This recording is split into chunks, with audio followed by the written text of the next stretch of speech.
மக்களோட அந்த புரிதலுக்காகத்தான் இந்த வேதத்தின் அடிப்படையில், வேதத்தின் அடிப்படையில பாருங்க, அக்கிமி சலாத்த லிதிக்ரி என்னையாம் நினைவுபடுத்துறதுக்காக வேண்டி நீ தொழு. நினைவுபடுத்துறதுக்காக, ஞாபகப்படுத்துறதுக்காக வேண்டி சலாத்தை நிலை நிறுத்து. இதனே தொழுகட நோக்கம் என்ன? தொழுகட நோக்கம், தொழுகிறதன் நோக்கம் என்னன்னா நினைவுபடுத்துறது, ஞாபகப்படுத்துறதுக்காக வேண்டி நீ தொழு. இப்ப இன்னைக்கு ஒரு கேள்வி என்று வரும், அந்த நினைவுபடுத்துறது, ஞாபகப்படுத்துறது யாரு? நினைவுபடுத்துறேன்டா, ஞாபகப்படுத்துறேன்டா என்னத்தை, எதை, யாரு இந்த கேள்வி வருமா வராதா? அதுக்கு ஒரு குர்ஆன் வசனம் உண்டு. இதுக்கு என்ன?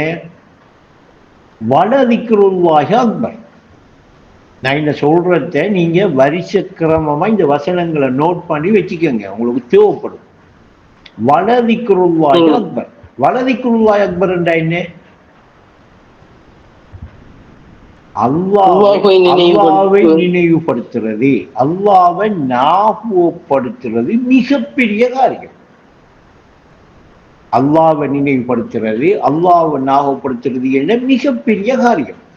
அப்ப அங்க நினைவுபடுத்துறதுக்காக வேண்டி நீ தொழு என்று சொன்ன அந்த விஷயத்துக்கு, அந்த நினைவுபடுத்த வேண்டியது என்னத்தை, எதை, யார நினைவுபடுத்தணும் என்கிற கேள்விக்கு இந்த வசனத்தில விடை இருக்கின்றது. அல்லாஹ்வை நினைவுபடுத்துறது பெரிய காரியம் இல்லை, மிகப்பெரிய காரியம். அல்லாஹ்வை நினைவுபடுத்துறது என்ன? மிகப்பெரிய காரியம், ஆகவும் பெரிய காரியம். அப்ப நினைவுபடுத்துறது, ஞாபகப்படுத்துறது யார? அல்லாஹ். அங்க நினைவுபடுத்துறதுக்காக வேண்டி நீ தொழு என்று சொன்ன அந்த தொழுகையில ஞாபகப்படுத்தல், நினைவுபடுத்தல் இடம்பெறணும். அந்த இடம்பெற அந்த ஞாபகப்படுத்தல், நினைவுபடுத்தல் யார நினைவுபடுத்துற, யாரை கொண்டு அந்த தொழுகை நினைவுபடுத்துற விஷயமாக வார? அல்லாஹ்வை கொண்டு, அல்லாஹ்வை நினைவுபடுத்தணும் என்று வலதிக்ருல்லாஹி அக்பர்ங்கிற அந்த வசனம் நமக்கு தெளிவுபடுத்துதா இல்லையா? அல்லாஹ்வை நினைவுபடுத்துறது மாபெரும் காரியம். அப்ப அல்லாஹ்வை நினைவுபடுத்துறதுக்காக வேண்டி நீ தொழு. இப்ப அப்ப தொழுகையில நாம யாரை நினைவுபடுத்த வேண்டியிருக்கி? அந்த வலதிக்ருல்லாஹி அக்பர்ங்கிற அந்த வசனத்தை கொண்டு நாம நினைவுபடுத்த வேண்டியிருக்கு அல்லாஹ் தான் என்று சொல்லி நமக்கு முடிவு பண்ற ஒரு சூழலை தருகிறதா இல்லையா அந்த வசனம்? அதுவும் நினைவுபடுத்துறது என்ன என்ற மாபெரும் காரியம். இந்த இடத்தில இந்த திக்ர் செய்கிறது, அல்லாஹ்வை நினைவுபடுத்துறது தான் மாபெரும் காரியம் என்று இந்த வசனம் சொல்லுதே அல்லாமல், இந்த வசனம் நமக்கு சொல்ல வருகிறதே அல்லாமல், இந்த வசனம் மாதிரி சலாத்து மாபெரும் காரியம், தொழுக மாபெரும் காரியம் என்ற ஒரு வசனம் இல்லை. அப்படின்னா இந்த தொழுகையோட நோக்கம், தொழுகை தரப்பட்ட நோக்கம், தொழுகிறதன் நோக்கம், தொழுகிறன் என்று சொல்லி ஒருத்தர் தொழுகிறாரண்டா அவனுடைய என்ன நோக்கம் அமையணுமெண்டா அவர் உள்ளத்திலே அல்லாஹ் நினைவுபடுத்தப்படணும். இந்த நினைவுபடுத்துகிற ஒரு விஷயத்துக்காக, நினைவுபடுத்துறதுக்காக வேண்டி நீ தொழு என்கிறது தான் தொழுகையினுடைய நோக்கம். சரி, இப்ப நினைவுபடுத்துறதுல எதை நினைவுபடுத்தலாம்? அல்லாஹ்வை நினைவுபடுத்துங்க என்ற எப்படி நினைவுபடுத்துங்க என்ற உடனே இப்ப என்ன நினைவுபடுத்துங்கன்றா என்ன பார்த்து நீங்க நினைவுபடுத்தலாம். தஸ்கீரை நினைவுபடுத்துங்கன்றா தஸ்கீரை பார்த்து நான் நினைவுபடுத்தலாம். ஏனென்றா எந்த கட்டுண்ட புலனுக்காக நான் தஸ்கீரை கண்டிருக்கேன் இல்லையா? தஸ்கீர் கட்டுண்ட புலனுக்காக என்ன கண்டிருக்காரு, அதனால எந்த நினைவுல அந்த கண்ட அந்த பதிவு இருக்கிறதால அந்த பதிவை எடுத்து நான் தஸ்கீரை நினைவுபடுத்துகிறேன், அனசாவிஷை நினைவுபடுத்துகிறேன் என்று சொல்லலாம். அப்படி அல்லாவுக்கு ஒரு உருவத்தை கொடுத்து அல்லாவை நினைவுபடுத்துற மாதிரி அல்லாஹ் உருவம் உள்ளவனா? அவன் அரூபியானவன், அவன் ஏகம். அப்ப அப்படி இருக்கிற அல்லாவை எப்படி நினைவுபடுத்துற? எப்படி நினைவுபடுத்துற இடத்துக்கு வார? எப்படி நினைவுபடுத்தலாம் என்ற ஒரு கேள்வியோடு இன்னைக்கு இருக்க இல்லையா? நினைவுபடுத்துங்க, ஞாபகப்படுத்துங்க, விக்கிரு செஞ்ச, தியானம் செஞ்ச என்று சொன்னா அடுத்த கட்டம் எல்லாருக்கிட்டையும் வார பொதுவான ஒரு கேள்வி, அந்த ஞாபகப்படுத்துற எப்படி, அந்த நினைவுபடுத்துற எப்படி, அல்லாஹ்வை விக்கிரு செய்கிற எப்படி, அந்த முறையோண்டு வரணுமா இல்லையா? அந்த முறையோண்டு சொல்லி தரப்படணுமா இல்லையா? அப்ப அதுக்கு இப்ப எல்லாருமே அல்லாஹ் அல்லாஹ் என்று சொல்லி இப்படி நாவால வாயால இப்படி உச்சரிக்கிறதான் நினைவுபடுத்துறதாக நினைச்சிட்டு இருக்காளா இல்லையா? இதுதான் நினைவுபடுத்தல். இப்படி நினைவுபடுத்துறதா அல்லாஹ்வை நினைவுபடுத்துற என்று நினைச்சுக்கிட்டு இதைத்தான் அதிகமான மக்கள் நினைவுபடுத்துறதாக வச்சிருக்காளே அல்லாமல் இந்த அல்லாஹ் என்று சொல்ற இது ஒரு மொழியால ஏற்பட்ட ஒரு சொல்ல இல்லையா? இந்த கடவுள் என்று சொல்ற சொல்லும் மொழியினால் ஏற்பட்டது சொல்தான். கோட் என்று சொல்றதும் மொழியினால் ஏற்பட்டது. அப்ப இப்படி ஒரு 1000 மொழியில 1000 சொற்களால சுட்டப்படுற 1000 சொற்களால எல்லா மக்களும் சுட்டி கடவுளண்டு, அல்லாஹ்ண்டு, தெய்வண்டு, கோடண்டு சொல்ற அவனை எப்படி நினைவுபடுத்துற? இப்ப சொன்ன எல்லாமே இப்ப பொருளா பெயரா? பெயர். பெயர். ஒவ்வொரு மொழியிலையும் அவனை சுட்டி இப்ப நாம ஒரு ஒரு மருந்தை கண்டுபிடிச்சிட்டோம் வைங்களேன். கண்டுபிடிச்சிட்டு இப்ப அந்த மருந்துக்கு என்ன செய்யறோம்? ஒரு டிஸ்பிரின் என்று ஒரு பெயர் வைக்கும் இல்லையா? இது பௌதிக ரீதியான ஒரு உதாரணம். இப்ப இது ஒரு சூட்சுமமா மறைவா இருக்கிற ஏகம்ங்கிற ஒரு ஆற்றலுக்கு, ஒரு சக்திக்கு, ஒரு மாபெரும் நம்முட கற்பனைக்கு அடங்காத ஒரு மாபெரும் தத்துவத்துக்கு நாம எல்லாரும் சேர்ந்து என்னென்னு பேர் வச்சிருக்கோம்? அல்லாண்டு பேர் வச்சிருக்கோம், கோடண்டு பேர் வச்சிருக்கோம், தெய்வம் பேர் வச்சிருக்கோம், பகவான் என்று பேர் வச்சிருக்கோம், கடவுள் என்று பேர் வச்சிருக்கோம் இல்லையா? இன்னும் எத்தனை பாசை இருக்கோ எல்லா பாசையிலையும் இப்படி சொல்லப்பட்டது. இப்படி சொல்றது என்ன? பெயரா அந்த பொருளா? பெயர். அப்ப இந்த பெயரை நாம நாவால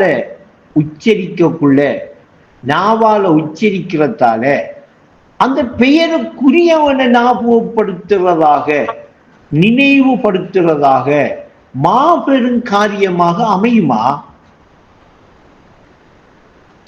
சிந்திக்க வேண்டிய ஒரு விஷயமா இல்லையா இது?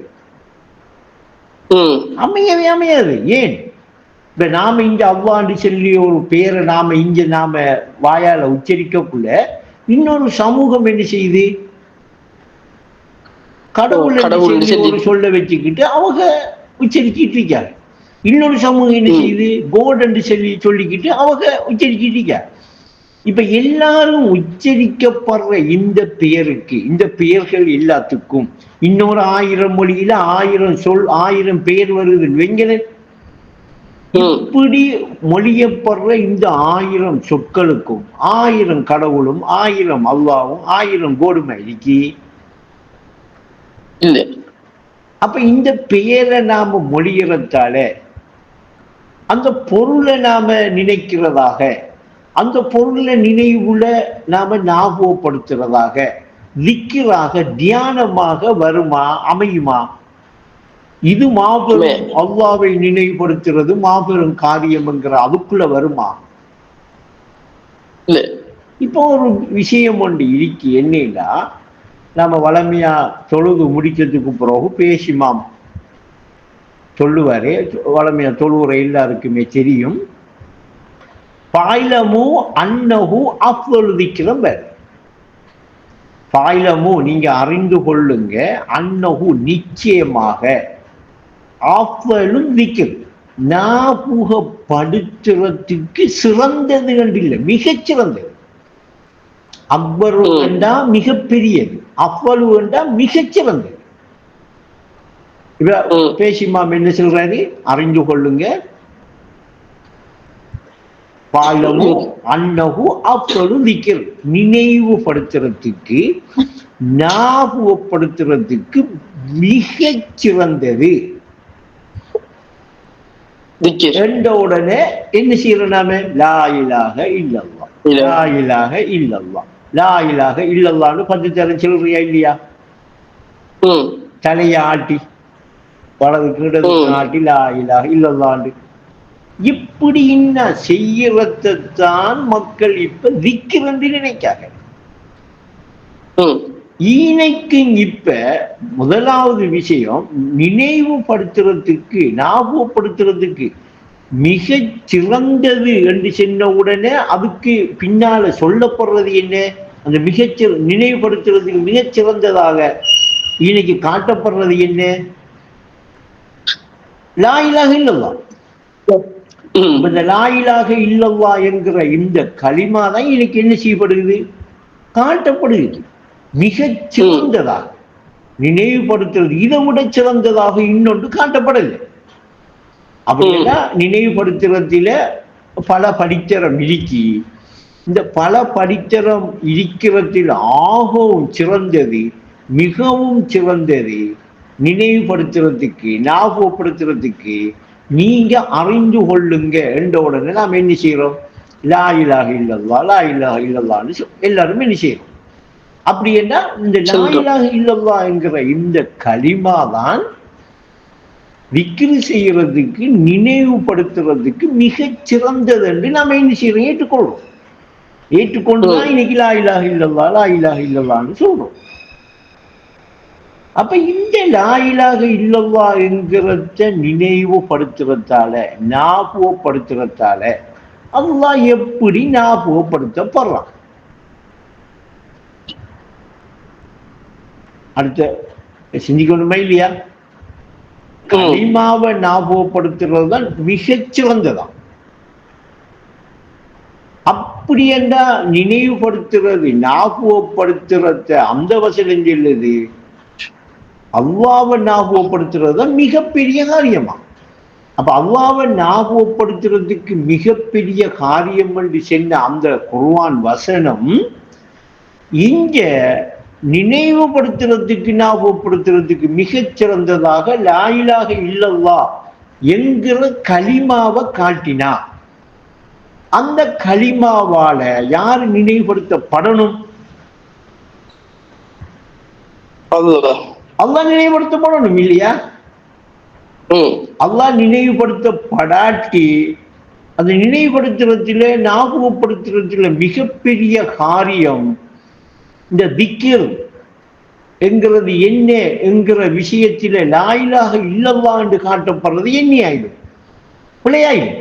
அப்படின்னா லா இலாஹ இல்லல்லாஹ்ங்கிற கலிமாவை கொண்டு மாபெரும் காரியமான அல்லாஹ்வை நினைவுபடுத்துகிற விஷயம் ஒன்று நடக்கும். நினைவுபடுத்துற விஷயம் ஒன்று நடக்கிற இடத்துக்கு வரணும். அப்ப ஈனைக்கு இந்த நினைவுபடுத்தல், ஞாபகப்படுத்தல், இந்த திக்ரு செய்கிறது, இந்த தியானம் என்று சொல்றது உடலில நடக்கிற விஷயமா உள்ளத்தில நடக்கிற விஷயமா என்று ஒரு கேள்வியை கேட்டோம்டா,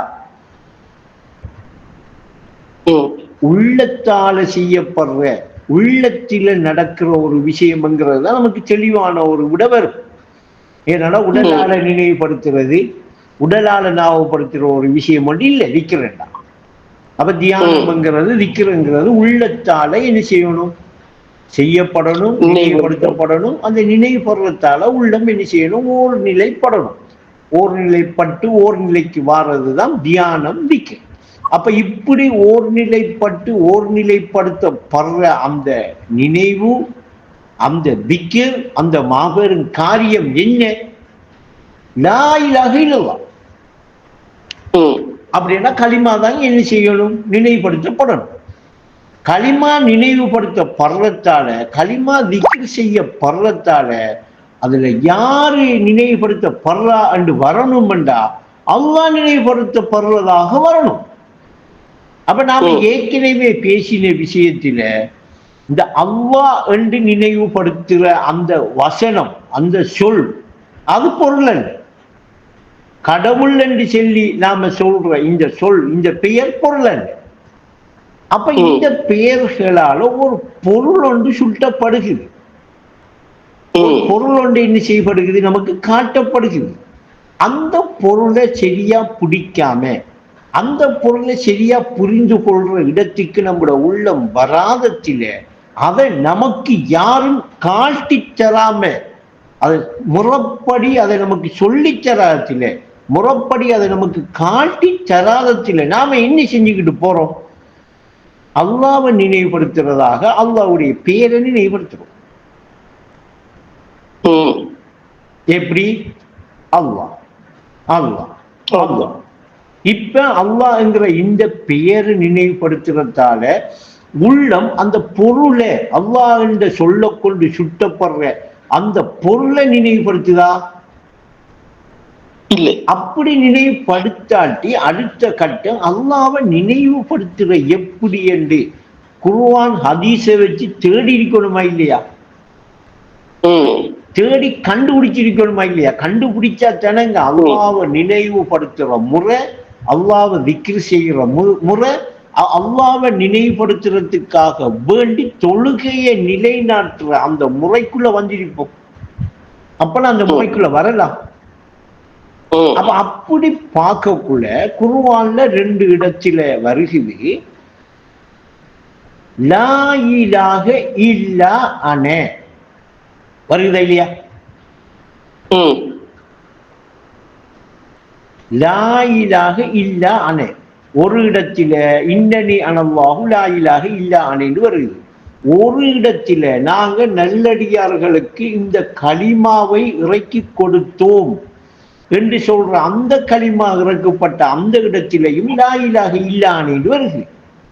இப்ப கலிமா தியானிக்கிறதுக்கு, நினைவுபடுத்துறதுக்கு, ஞாபகப்படுத்துறதுக்கு மிகப்பெரிய காரியம் என்று நமக்கு சொன்னது எது, சொல்லி தந்தது எது?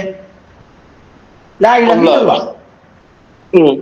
லா இலாஹ இல்லல்லாஹ்ங்கறத பாயிலமு அன்னஹு அஃதலு திக்ர் என்றோன லா இலாஹ இல்லல்லாஹ் நாம தலையாற்றோம்.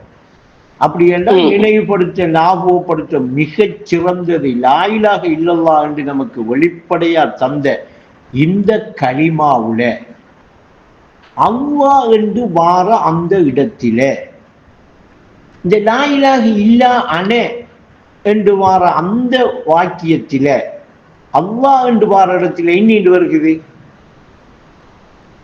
அன என்று வருகிறதா இல்லையா? இப்ப லா இலாஹ இல்லல்லாஹ்ங்கிற கலிமாவுல என்ன என்று வருது? இல்லல்லாஹ் என்று அல்லாஹ்ங்கிற சொல் வருது. இப்ப நாம ஏற்கனவே அல்லாஹ் என்கிறது சொல்லது, அது பெயர். ஏகமாக அகதாக இருக்கிற ஒரு பொருளுக்கு, ஒரு தத்துவத்துக்கு அரபு மொழியில வைக்கப்பட்ட ஒரு பெயர். தமிழ் மொழியில என்ன பெயர் வச்சிருக்கி? கடவுள். ஆங்கில மொழியில கோட். ஆனா இப்படி அல்லாஹ் என்று இன்ன சொல்ற இந்த சொல்வார அதே இடத்தில லா இலாஹ இல்லா அனே லா இலாஹ இல்லா ஹுவ என்று வருகிறது. நம்ம குறைக்கு எடுப்போம். இப்ப நம்ம முதல் கருத்து எடுக்கணுமே. லா இலாஹ இல்லா அனே என்று வந்தா அல்லாஹ் என்கிற சொல்லுக்குரிய பொருள் எது?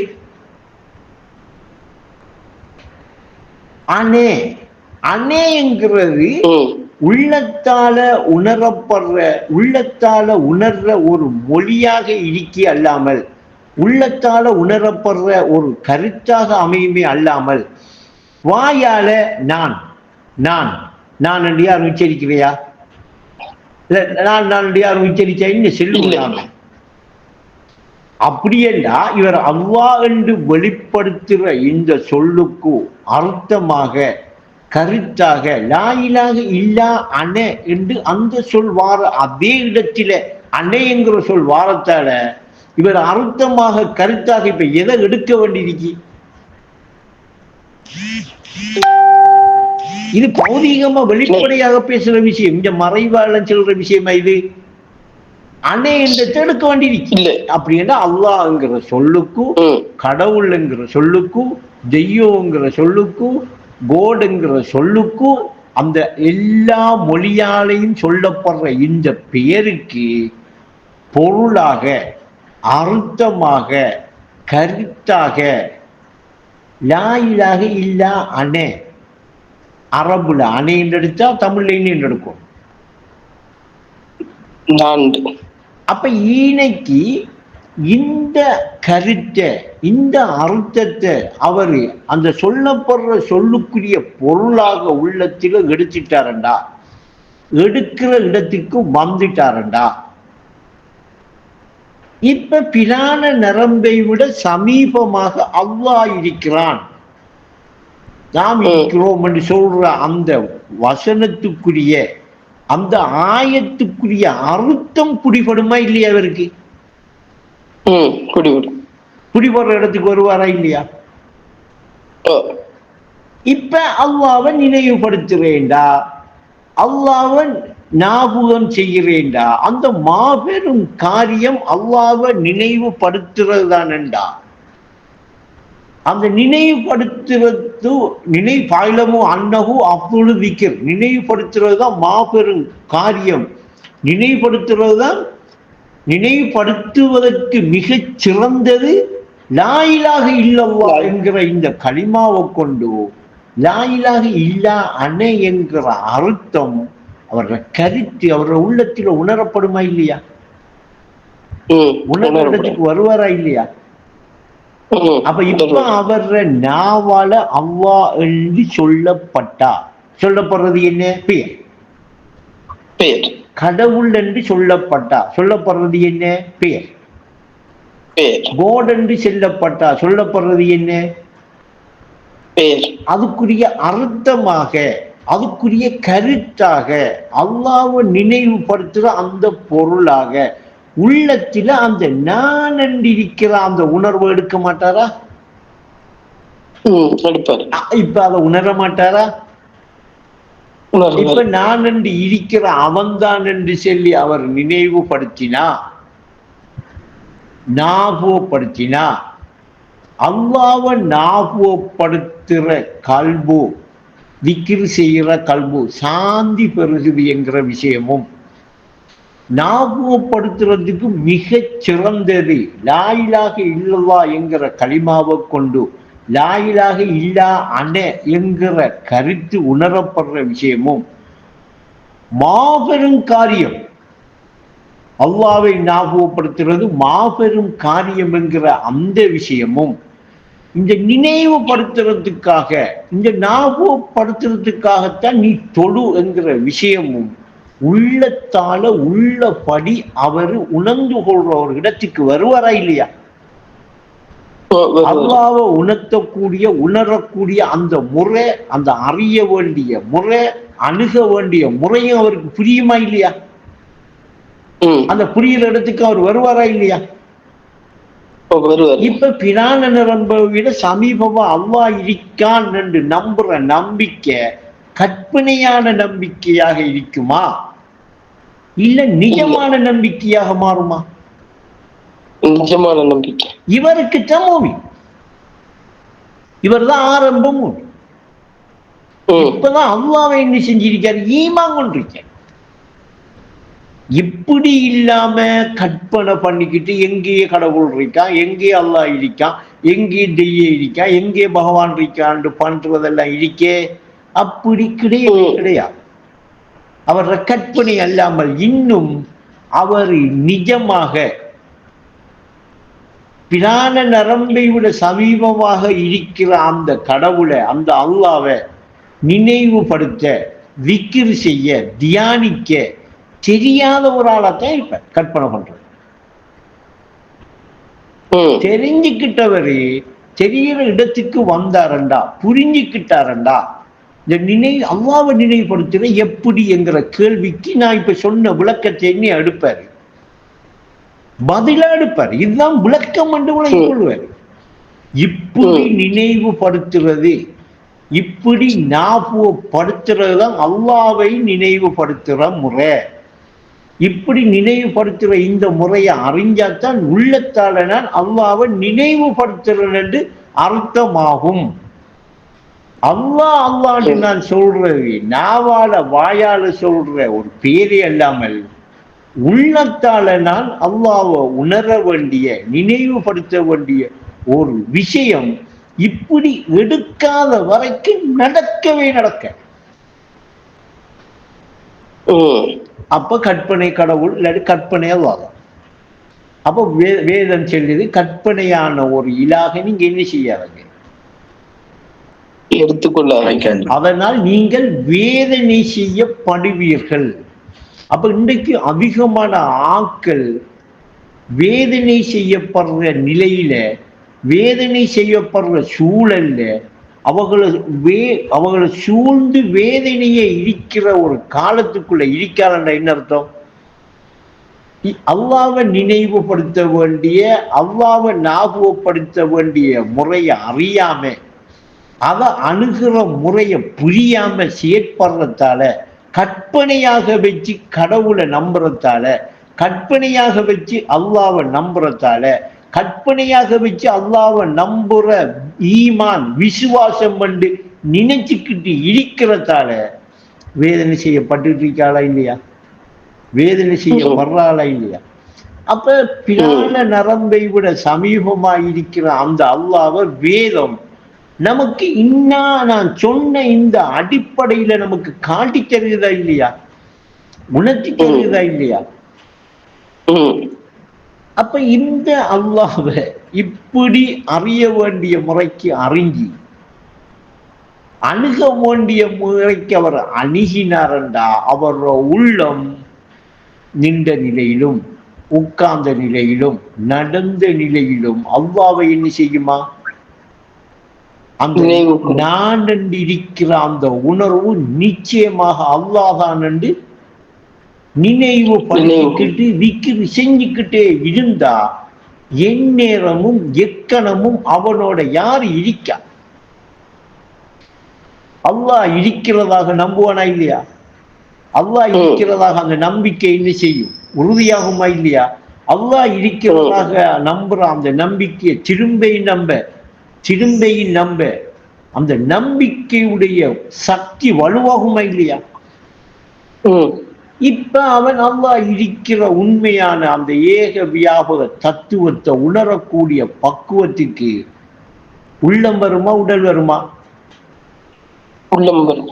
வந்த உடனே இப்ப அல்லாஹ்வை நினைவுபடுத்துற தகுதியும் அந்த உள்ளத்துக்கு ஏற்பட்டா வலதிக்குள்ளாக அக்பர்ங்கிற இந்த சொல்லுக்குரிய அர்த்தம் சொல்லால விளங்காது, அவனோட உள்ளத்தில கருத்தாலேயே விளங்கும், சொந்த அனுபவத்திலே உணர்வான்.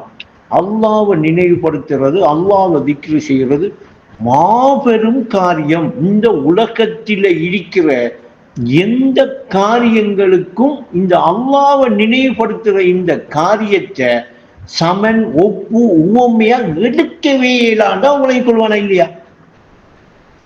இப்ப இவனுக்கு விளங்கும் ஒரு தராசில களிமாவையும், இந்த களிமாவை லா இலாஹ இல்லல்லாஹ்ங்கிற கலிமாவையும் ஒரு திராசில இந்த உலகத்தையும் கொண்டாந்து வச்ச உடனே எந்த தட்டு எந்த பக்கம் கரிக்குது? லா இலாஹ இல்லல்லாஹ்ங்கிற அந்த கலிமாவை வைக்கிற அந்த தட்டு அந்த திராசில அந்த பக்கம் கரிக்குது, அது கீழே வருகிறது என்ற அர்த்தம். அது வரைக்கும் சொல்லாலதான் எல்லா விஷயமும் விளங்கிக்கிட்டு சொல்லாலதான் எல்லா விஷயத்தையும் வச்சுக்கிட்டு இருப்பாரு. எல்லாமல் இவருக்கு அல்லாவை நினைவுபடுத்தியும் தெரியா, அல்லாவை நினைவுபடுத்துற முறையும் தெரியா, அல்லாவை நினைவுபடுத்துற முறையை இவர் யாருக்கிட்டையாவ எப்படி நான் அல்லாவை நினைவுபடுத்துறேன் எனக்கு சொல்லித்தாங்களே. அல்லாஹ் அல்லாண்டு நான் அல்லாஹ்ங்கிற அவர பேரையா நினைவுபடுத்துறேன்? இல்ல அல்லாஹ் அல்லாண்டு சொல்ற இந்த சொல்லுக்குரிய கருத்தை அர்த்தத்தை இல்லாட்ட அதுக்குரிய பொருளையா நான் நினைவுபடுத்துறேன் என்று இந்த இத்தனை கோடாகோடி மக்கள்ல ஒரு மகனாவது வந்து இது வரைக்கும் கேட்டதாக சரித்திரம் இருக்கா? இல்ல. கேட்கிற இடத்துக்காவது வார நிலப்பாடு ஒன்று இருக்காண்டன்னு அர்த்தம் இல்ல. இன்னும் அந்த வேதத்தை சிந்திக்கிற இடத்துக்கு அந்த கல்வி வரல. இன்னும் அந்த கல்வில பூட்டு தான் இருக்கு. இது பூட்டை துறந்தாதான் இந்த சிந்தனையும் வரும், இந்த வழிகாட்டலும் வரும். உள்ளத்தில அல்லாவை நினைக்கிற, ஞாபகப்படுத்துற, சரிப்படுத்துற என்கிற விஷயமும் என்ன செய்யும்? புடிபடும், புரிகிற இடம் வரும், அமை. நான் சொன்ன விஷயத்துல இப்ப சுருக்கமா விளங்குதா? நினைவுபடுத்துகிறேன்டா. எப்படி? சலாத்துடைய தொழுகையுடைய நோக்கம் என்ன? சும்மா குனிஞ்சி தக்பீர் கட்டி ஒழும்பி அப்படியே இருக்கிறையா? இல்ல அந்த நேரத்தில் அல்லாஹ்வுடைய நினைவுபடுத்தல் உள்ளத்தில சரிப்பட்டு அந்த உள்ளம் அல்லாஹ்வை நினைவுபடுத்துறதுக்காக வேண்டிய சொல்லுறையா என்கிற ஒரு புரிதல் இப்ப லேசா விளங்கி இருக்கு. நான் சொன்ன இந்த விளக்கத்தின்படி, நான் தந்த விவரத்தின்பால். அப்ப குர்ஆனே நமக்கு என்ன செய்யுதண்டா? அல்லாஹ்வை திக்ர் செய்யறது மாபெரிய காரியம் என்று காட்டி போட்டு, முதலாவதே திக்ர் செய்யறதுக்காக வேண்டி நீ தொழு என்று காட்டி போட்டு, மறுவா அல்லாஹ்வை திக்ர் செய்வதுதான் மாபெரும் காரியம் என்று காட்டி போட்டு, அல்லாஹ்வை திக்ர் செய்யற எப்படி, அதாவது நினைக்கிற எப்படி, அல்லாஹ்வை ஞாபகப்படுத்துற எப்படி என்றும் என்ன செய்யுது? லா இலாஹ இல்லா அனே என்ற அந்த விளக்கத்தை கொண்டு லா இலாஹ இல்லா அனே என்று நல்லடியார்களுக்கு நாங்கள் கலிமாவை இறக்கி கொடுத்தோம் என்று ஒரு வசனத்தில் என்ன செய்யுது? அப்படியான நல்லடியார்கள் எப்படி கலிமாவை உள்ளத்தில் எடுத்திருக்காக? லா இலாஹ இல்லா அனேன்னு எடுத்திருக்காங்க. அப்படின்னா அல்லாஹ்ங்கிற அந்த சொல்லுக்கு உள்ளத்திலே இந்த நான் என்கிறத அர்த்தமாக, கருத்தாக, பொருளாக உணர்ந்திருக்காங்க. இப்படி உணரப்படாம, உணர்ற இடத்துக்கு உள்ளம் வராம அல்லாஹ்வை ஈமான் கொள்ள இயலாது. அல்லாஹ்வை ஈமான் கொண்டேன் என்று சொல்றது பொய்யாகவே போயிடும். அல்லாஹ்வை கற்பனையில ஒருத்தன் இருக்கான் என்று ஈமான் கொள்ள சொல்லி மார்க்கம் வரல, தூதர் வரல, ஒரு தூதுவத்துவம் அனுப்பையும் இல்லை, நமக்கு வேதஞ்சரையும் இல்லை.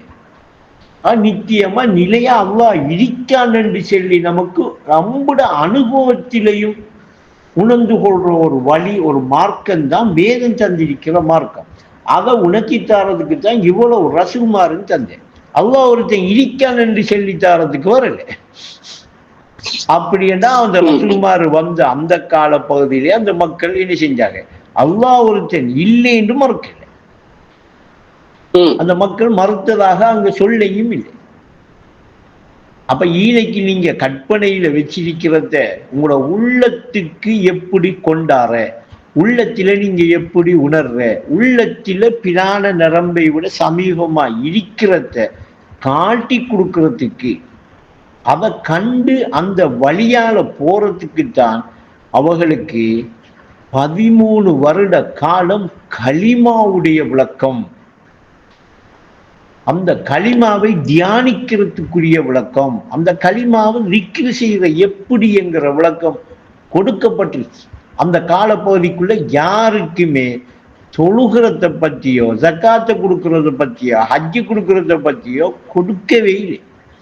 மீராஜுக்கு போயிட்டு வந்ததுக்கு பிறகுதான் தொடர்ச்சி இப்படித்தான் தொழுகை என்று கொடுத்தது. அதுக்கு முதல் உள்ளத்தில களிமாவை எப்படி எடுக்கிற, உள்ளத்தில் அந்த களிமாட கருத்தை எப்படி உணர்ற, உள்ளத்தில் அந்த களிமாட கருத்தை எடுத்து தியானிக்கிற, விக்கிரி செய்கிற, நினைவுபடுத்துற, சிந்திக்கிற எப்படி என்று அந்த சஹாபாக்களோட கல்பை துறக்கிறதுக்குரிய அந்த கல்பை துறந்து அல்லாஹ்வுடைய பெருப்பத்தை அவரோட கல்பு கண்ணால அறிவால உணர்ந்து கொள்ற வழியைத்தான் உணர்ந்திருக்காக என்கிற வேதம் அதிகமான ஆயத்துக்களை கொண்டு அதிகமான வசனங்களை கொண்டு என்ன செய்யப்பட்டிருக்கு தெளிவா நமக்கு புரியுற மாதிரி சொல்லியிருக்கு. அதையெல்லாம் எடுத்து சிந்திக்கிற அளவுக்கு இன்னைக்கு நாம இல்லை. போந்தானே